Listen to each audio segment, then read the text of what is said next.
welcome to the show again. It's Tad Talk, not TED Talk, but Tad Talk. And we're on episode 6. And we had a blast yesterday with everybody. But today I think is going to be a bit special too. 3 fantastic guests from Las Vegas, amazing guest entertainer on the ships, but doing so many more. Welcome to Andrew Diessner. Hello. How you doing, buddy? Good, how are you? I have to ask you, because Ivan was on yesterday, who was a mad workout person going crazy. And reluctantly, actually, he refused to show us the guns. So I hope you've come prepared for something today. I can get a little flex on for you. Good. And also in Vegas, wonderful singer, performs with one of the amazing ABBA shows, but also guest entertainer in her own right, and has a phenomenal new rock and roll show. This is Kirby Joe Long. Hello. Hi, Kirby. Hi. And you're in Vegas too, right? I am in Vegas. Just waiting out the storm here. Yeah, it seems I've seen some photographs. It looks eerie. It is, although it's beautiful weather, so we really can't complain. Yeah, we're in Phoenix, so we're the same. Yeah.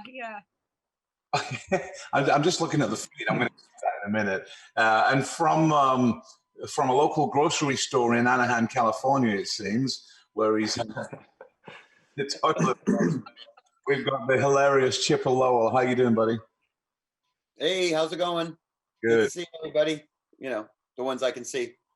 These are $1,000 each. I just wanted to but if you buy 2, we'll cut it, $500 each. You got a nice supply there. Is that everything you have, or is you? Yeah, this is good for today. And then tomorrow, I have another piano filled with toilet paper on the other side of the room. So. We've already got a bunch of people commenting. Ivan Purcell said Chipper is a hoarder, and he spelt it Whoredder, and he said, "No, I didn't spell that wrong." No. Entrepreneur. And Jan said, "Andrew, show us your guns." I told you it wouldn't take long, Andrew. Do you need to work up? Oh, there you go. Nice. There you go. Jan, it's always Jan. I feel like it's always Jan. Jan said Kirby is beautiful. I actually put makeup on for you guys today. That's the first time this entire quarantine. So I'm sure we're going to have tons of questions from the viewers today, but we're going to start off the show as normal with 2 random questions. Same one for everybody. Just Kirby, we're going to start with you. What is the favorite concert that you've ever been to? Oh my goodness. My favorite one, I have to say most recently, I went to a Sarah Bareilles concert and it was absolutely fantastic, like blown away. She's like fantastic live, just amazing. That was probably my favorite. It was just really touching here in Vegas, actually. When was that? That was in November with one of Andrew's good friends, Allison. Allison Ward. She and I and Edwards, all ship entertainers as well. We all went together, and it was just really special. And Sarah Bareilles, I mean, her voice is insane, but that's probably by far my favorite concert ever. Like, I adore her anyway, but she was just superb, like perfection. Amazing. Yeah. All right, Chipper. Favorite concert ever? Oh gosh. Okay. Well, the first one was always the best because that was Joan Jett and the Blackhearts, and that was at the Whiskey A Go Go in Los Angeles, and that was where I first discovered that really strange people other than myself growing up on circuses. But that's where they had the doors in the bathrooms were completely pulled off, so you could use either men's or women's. And I was just like, oh my God, this is great. And then from there, it became Elvis Costello. And but my favorite one, just for sheer fun, was the big Sirius Moonlight Tour, David Bowie, back in the day. Wow, when was that? Oh gosh, it was 1800s. Is that what? We saw Bowie live in. It would have been about 1987, 88. Was it been around then? I think it was. Yeah. God, that was good. And it was the Go-Go's and Madness opening for him. Oh, it wasn't that show. I didn't see that. And it was, I mean, Bowie was just phenomenal. It's amazing. Amazing. Andrew, what about you? Best concert ever? It's a tough one, but I'd probably have to say Dream Theater and Yes. I saw them at Red Rocks in Colorado, and that venue itself is just incredible. Amazing. And seeing two progressive bands like that were just, you know, have idols in them I've looked up to since I was, you know, born, was just, it was amazing to see them. Went with my dad. We got to go backstage afterwards because my dad's actually friends with somebody who plays a lot with Mike Portnoy. So we were able to go down and meet all the guys, and, you know, met Rick Wakeman, and it was pretty cool. Superb. All right. The second question is, I want to find out what your guilty pleasure is. Everyone's got one. Mine is listening to a band called McFly. Does anyone know McFly? No one heard of McFly? Oh, Everyone's going to tell me I'm going on. But McFly are fantastic. That's my guilty pleasure, but it could be of anything. So Chipper, I'm going to go straight to you. What is your guilty pleasure? Del Taco.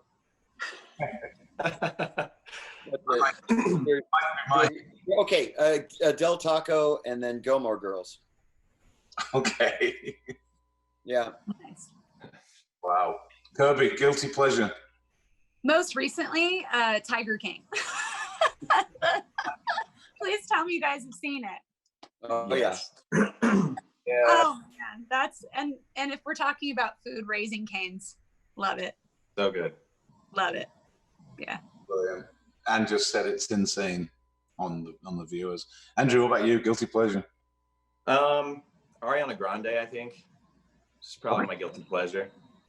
Nice. Yeah. Food. All right. Food probably. Well, here in Vegas, Roberto's. Okay. Yeah. Good stuff. Good stuff. We want to find out about everybody's career because that's mostly why people tune in. Amazing entertainers that travel around the world all the time, but they weren't always here at the top of the game, whether it's doing cruise ships or doing the major performing arts centers. They had to get here. I'm going to start with Chipper. And I want to start with Chipper because as we were doing some research on the show, my wife, Anne, first of all, when she knew Chipper was going to be on the show, she said to me, "That is the only guy I've ever seen a dozen times and laugh hysterically every single time at the same thing." You make her laugh all the time, Chipper. And she did some. It was her that told me about your mum and dad in circus. But tell us a bit about the early days and how you got to where you are. Well, you touched upon it briefly, but my background is that I've always been in show business because I'm second generation. My parents met and got married on Ringling Brothers back in the 50s and 60s, and toured all throughout, you know, the United States and a couple other shows. My dad was a clown with Ringling for 7 years. He also clowned with other shows before that and a couple shows after that. My mom was an aerialist. She came from a gymnastic and dance background, dancing in New York, and then went on the road with Ringling and became an aerialist and did Spanish web, but also did Iron Jaw, where you hung by your teeth, and also hair hang, where you literally gather the hair up and distribute the weight and get hoisted up in the air, you know, 3 to 4 stories high. And then I grew up as a little kid doing this, going ta-da, and then handing her props. Love You know? Yeah. So that's all that I knew. I liked circus for the experience, but I also graduated towards making fun of it all of the variety arts. And then from there, that got me into doing comedy clubs and review shows in Vegas, Atlantic City, Lake Tahoe, Laughlin, and then touring everywhere. And then from there, it just kind of gravitated toward my own solo show, doing comedy magic and poking fun at it all. You know, more comedy than magic. And you're hilarious. I was saying to Ivan yesterday, and it's similar with him, never having really spent any time watching jugglers, and I watch him, and I was never for once in his show did I want to not be engaged with what he was doing. And it's the same with you. You watch you, and you go from one thing to another thing to another thing, and you're completely engaged. You don't lose them at all. It's brilliant skill there. Can we do this interview every day? Yes. or maybe every hour. That would be great. Thank you. That's very, I appreciate it. No, it's true, and we say that a lot. And obviously, with all the acts that we represent, so many things that we love about all of them, but we rarely get to actually go live, which is one of our big frustrations because we're doing what we do. So when you did the R Expo this year, it was brilliant once again. Someone said, I need to ask you about your wife. She's had a wonderful career. Yeah. Lisa she's here, but she's hiding. Hi, Lisa. Did you hear that, Lisa? Oh, says hi. Yeah, she's a dancer, Broadway dancer, and a Radio City Rockette. And so we met on a show just outside of Philadelphia at Valley Forge. And I swore that I would never date another dancer, and she swore she would never date anyone else in the business. So we became really good friends, knowing that we would never date each other, and then we fell in love. So that's how long have you been together now? Oh gosh, 22, 23 years. Brilliant. Yeah. Brilliant. And our son now is 19 years old. So how many? Just the one that I know of. Excellent. With a big capitals Rockette there. That's great. Chipper, it's fantastic. It's great. And you have to go back on this feed and check some of these. We've got a ton of questions on there for you. So okay. So I'm going to move on to Kirbi. How are you, Kirbi? I'm great. Great. I'm going to be honest. I don't know much about your career. I know about Davies 3, and I know a little bit about Abomania, is it? But not really much about how your early stuff. So tell us about your early career, and where you are with your career right now. Yeah. So I grew up in Nebraska, in Omaha, Nebraska. So this career really wasn't at the forefront of my mind. I always could sing, and I always sang, but I didn't know I could do it professionally, just growing up in an environment where nobody did. So I went to school at the university, and a bunch of my friends worked at a theme park in Kansas City called Worlds of Fun.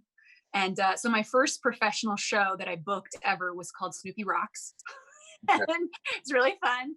And then from theme parks, I went on to cruise ships, as a lot of people do from the Midwest. That's kind of where we get our start. And then worked in production shows with Carnival, and then moved on with Jean Ann Ryan, who I know Jan worked with for a long time. And so I worked with Jean Ann Ryan for years, and then moved to New York City, and I toured with the USO Show Troupe. So I entertained the military for a few years while I lived there, and I worked in top 40 bands. And then booked Jubilee here in Vegas. It was it's no longer a show anymore, but it was around for I think 35 years. So I did that show in Vegas for a few years, and went on to Vegas the show, and then had my son, and then decided, I'm going to go back and do some guest dent work on ships. So kind of where it wasn't a show anymore, but it was around for I think 35 years. So I did that show in Vegas for a few years, and went on to Vegas the show, and had my son, and then decided, I'm going to go back and do some guest dent work on ships. So that's not good. I don't know what's happened. Hi, Kirbi. Are you still there? I thought I'd let myself, reiterate that point. All right. So that's kind of how I got to Vegas, and I've just been, performing ever since here. It's been a fun ride, and yeah, as you said, I tour with Abomania. It's a show from the West End. I also tour with Diessner 3 and another Johnny Cash show. I tour with them, and then my own show now. So that's kind of how I got to where I am now. Cool. And I've actually just lost my feed, but I do know that Lexi Romano is on here watching. She said hi. Hi, Lex. Yeah, Lexi and I met in New York City doing the USO Show Troupe. We were a troupe together for a long time, and now she covers me in Abomania when I can't be there. So love Lexi. Yeah, awesome. Good stuff. You said you had a son. How old is your son? He is 4 years old. 4 years old, Corbin Gunner. Fantastic. He's a handful right now. I was like, I'm locking the bedroom door. Nobody come in. Jan just said her son is adorable. Oh, thank you. He's pretty cool. He's got a great name. Thank you. Yeah, it's like a stage name. That's nice.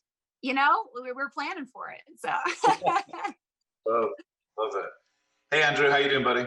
Good. How you doing, Terry? Just in case you're wondering, we have had no more requests for the guns. Okay. That's okay. We'll leave them. We'll put them away. But you know, you and I have known each other for a few years now, and phenomenal singer. We'll get into the vocal stuff later. Great musician, but I think you and I have grown to really respect each other personally. You know, personal lives, and I do respect you. You've been going through a few things, and I love the way you handle it all. So, but let's talk about you, your career. Where you are. You're looking great for 49-year-old. So I'd love to know what you've been doing in the years before that. You know, I drink coffee every morning and whiskey every night. That's how you stay young. Nice. Love it. You should try smoking. Yeah. I hear that adds, yeah. That's a whole different level of youth.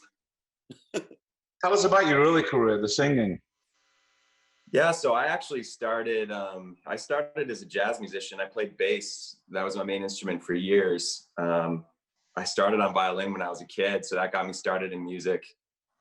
And my dad played guitar and bass and was a huge Rush fan, and always, you know, was playing and had instruments laying around the house all the time. So, you know, I picked him up, taught myself both, and I just kind of took off with bass when I was about in the 7th grade. Switched to bass from violin, and I was just this tiny kid behind this giant instrument, and I hated it at first. I was like, I cannot do this. So I was ready to go to my director and be like, I can't. And he was like, you know what, you're picking it up quick. I think you should stick with it. So I did. And so I always had mentors that were kind of pushing me in that direction to continue with bass, because there was a lot of opportunity. And they always told me that they needed me in the pits to play bass. So they didn't want me auditioning for musicals as a vocalist. So I listened to my mentors for a long time, and finally in college, I was 21 years old.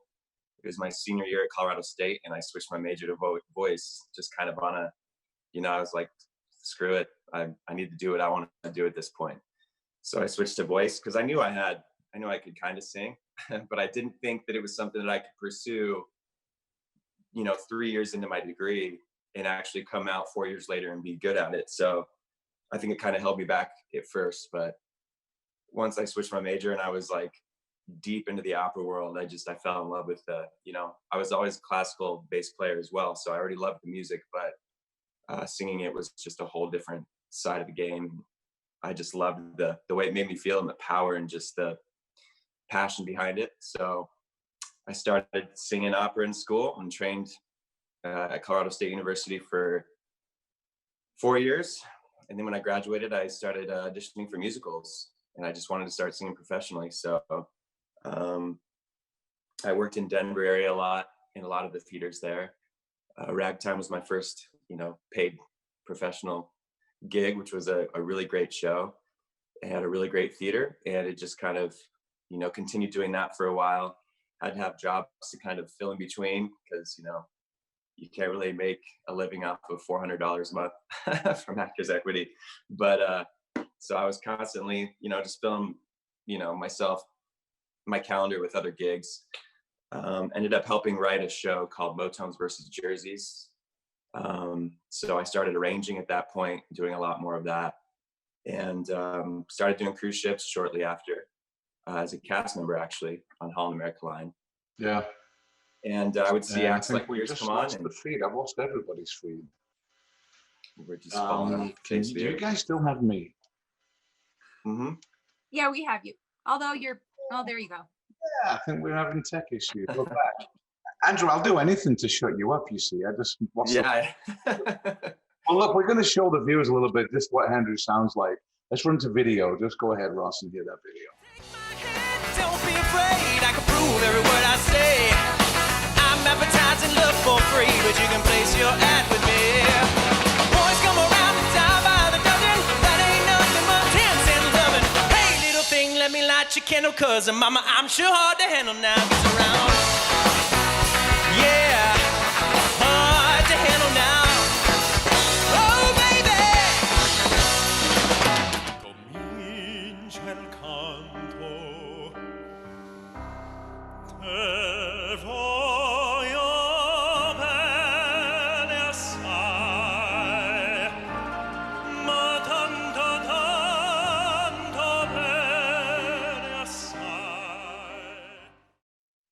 You hear that voice? You know, What was that? it's crazy. You know, you come on with a guitar and you do Superstition, and people are like, okay, this guy's cool, he looks good, and then you open up and it's a wow factor. So superb, man.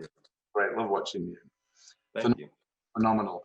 Hey, I've got a little thing I want to do. I do this in every show. Where in the world is Terry? I'm going to show you a virtual background here. I'm going to start with Kirby. You just got to tell me where you think I am. So closely, where am I, Kirby? You're in Seattle. There you go, an easy one. Yeah. I'm in Seattle. I used to live in Seattle, actually. You ready? Are you ready for this one, Andrew? Yeah, you're gonna be hard on me, aren't you? Make me look stupid. Well, that's pretty easy, but where in the world am I?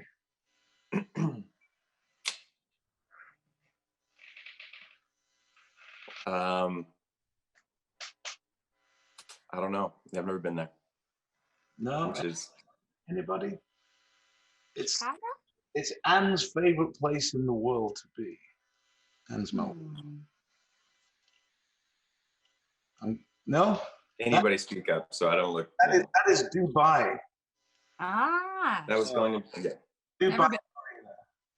All right, Andrew. Yeah, it was a tough one. And Chipper, where in the world am I? Oh man. Oh gosh. Sweden? Close. It's ish over there. You guys know? Iceland? It is Iceland. Can you be more specific? Blue Lagoon? There it is, the Blue Lagoon. Cool. Just switch them around. Awesome. Hey, I want to go back to Kirby real quick because we got someone on here. Hey, I want to hear Kirby sing. So let's hear Kirby sing. Hit it, Ross. Yeah.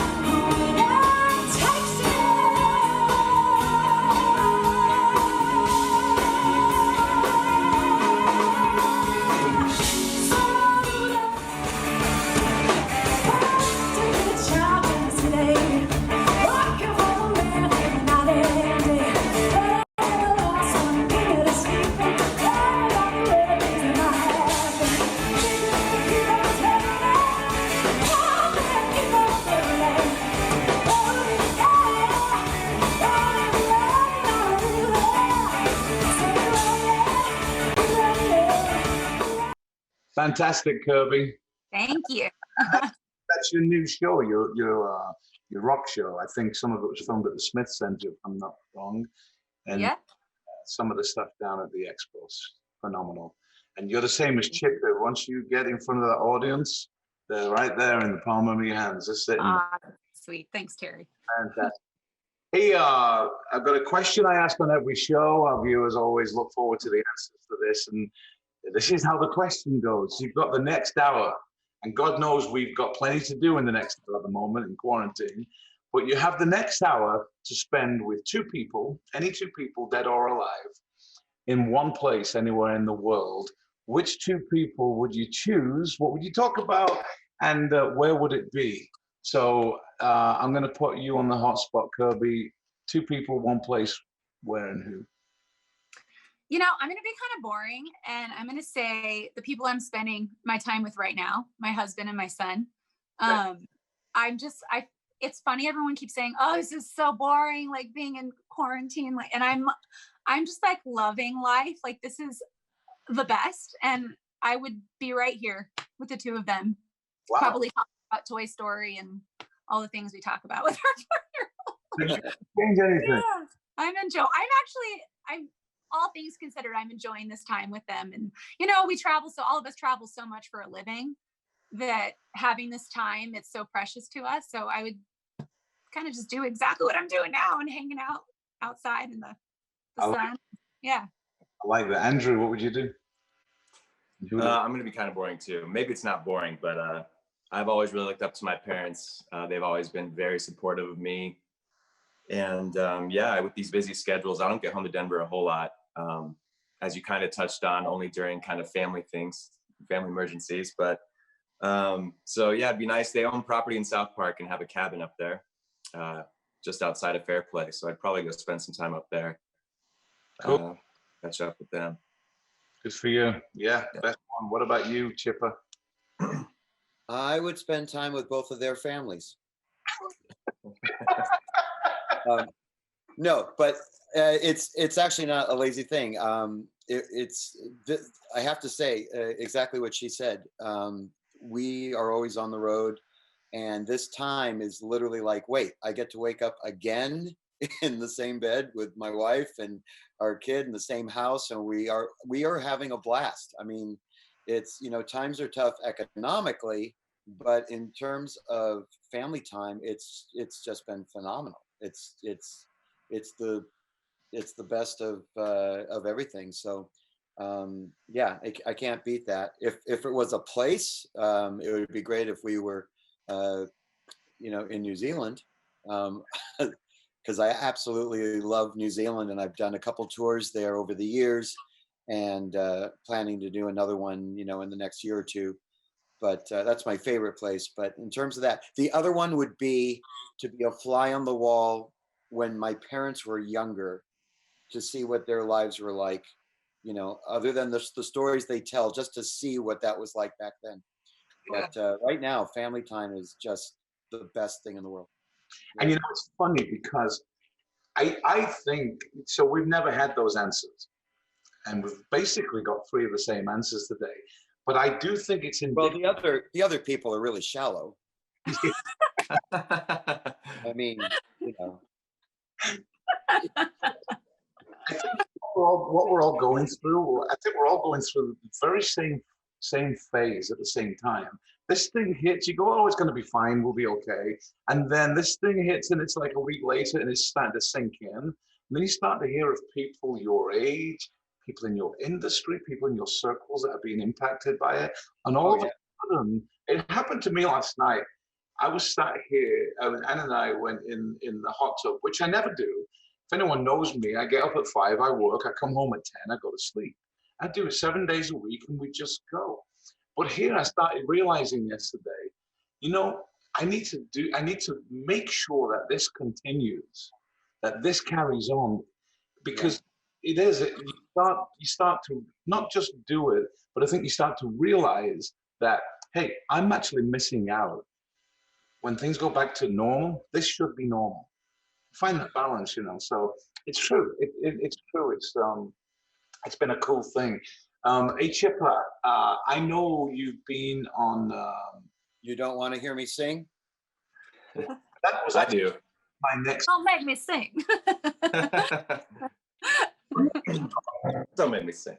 We have a new segment we're going to add to the show next week, and it was going to be ask all 3 guests to sing the same song their own way. We want to bring you back on, Chipper, in a couple of weeks and have you sing the last song. But Masters of Illusions. You've been on all every season, right? Every season. This is our 7th season. We taped the episodes this year back in January, and it will start airing, I believe, the end of May, and it will run through probably around October, November. And it's been really great. I use it not only to promote my own tours, but also it allows me a deadline where I have to come up. I kind of challenge myself to come up with new material, and doing anywhere from 4 to 6 spots each year, and you know, see what I can produce for a television audience. And I love the challenge. It's been great. And you know, you don't think, if someone had said you're going to come up with stuff for 7 seasons, I would have been like, that's crazy. But you know, it's when you suddenly look back and go, oh my gosh, yeah, it's been 7 full seasons. You know, we never thought that it would go past 4, then it went 5, then 6, and then 7. So it's been great for the CW network. Friday nights, it'll start airing, like I said, end of May. And so really proud of some cool stuff that do. And then what happens with that material is that, of course, it starts getting rotated into my you know, my solo show for performing arts centers and theaters throughout the United States and Canada and elsewhere. So yeah, it's been a blast. We just looking ahead a little bit, Chip. I know that we want to invite you back. We've got some special editions. Anybody that wants to go back and look at all these, you can find it on our YouTube channel, which is Tad Talk. and subscribe to that. Every episode is on there. But we also, within the season, we have special episodes where we either do a one-on-one or we talk about specific subject. Next week, we've got a fantastic one featuring 3 Hall of Fame drummers: Liberty DeVito, Billy Joel's drummer from the early days, Danny Seraphin from Chicago, and Gordy Marshall from the Moody Blues, all on the same show. Oh, but that's great. I would love to do a show based around the circus, where we talk about the circus, people that you know who are in the industry that maybe were involved in that at one point, but now gone on to another thing. It'd be great to bring you back for that. Sure. It'd be good. We'll talk about it after the show. I know we've got no live footage of Chipper on this show. We had a tech issue with that, but on the next one, we'll definitely have some of that to show too. Okay. We've just about run out of time. I've got one question that someone just jumped up here. A viewer wants me to ask everybody. So think about this. Is there a dream venue that you've never performed at that you would like to perform at? What's the dream venue other than that toilet roll filled piano that Chipper sat at? But is there a dream venue, Andrew, for you? Yeah, definitely Red Rocks Amphitheater. That would be amazing. Yeah. Yeah. Fantastic. Done. Good. Kirbi? I think Radio City would be pretty cool. Nice. One day. Chipper? Yeah, actually, it's the same one, Radio City. It would be really cool. I'm old enough that I've been fortunate to work a lot of the old theaters throughout the world that had history with either music hall or vaudeville, and places where I would go backstage and just get goosebumps knowing who had been on that same stage. But yeah, it'd be fun to do Radio City. That would be a blast. Yeah, two great venues there. Thanks for joining us today. This has been a phenomenal show. Again, tomorrow we do the same thing at 11 o'clock. Guest tomorrow, it's an all UK version. So we've got Joe Martin, who is the leading talent bucket for comedians.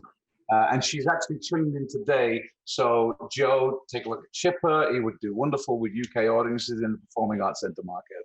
But Joe's on tomorrow. John Martin, who is from Liverpool and one of the funniest men I know, is also on the show tomorrow. And then we've got a sensational UK vocalist, Nicola Ward. 3 people from the UK joining us at 7 p.m. UK time tomorrow, 11 a.m. Pacific time. Thanks to Andrew, Kirby, and Chipper for joining us today. It's been a show, and we'll see you guys tomorrow. Thank you. Thanks. Bye.